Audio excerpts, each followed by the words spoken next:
This is my intro.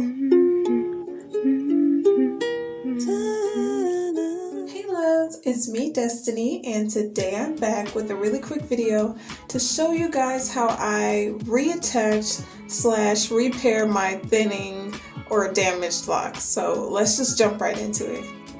I changed the angles, so sorry for this weird lighting, but as you can see, this lock has a thin spot right here.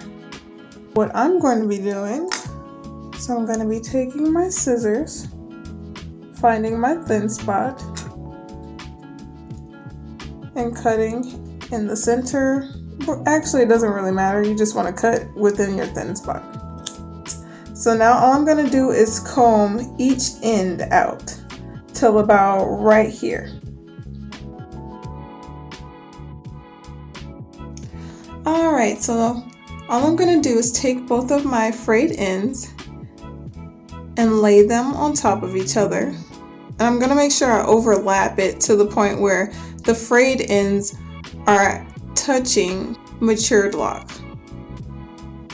So once I have both of my pieces lined up, I'm going to start crocheting and work my way from the bottom up. That way I ensure that the two pieces are connected properly. And just start basic crocheting. I actually like to direct it up and pull down as well. And I do that like every now and again. So for example, go up and I pull down. Then I go back to normal. And that's just what I do as I rotate the lock between my fingers.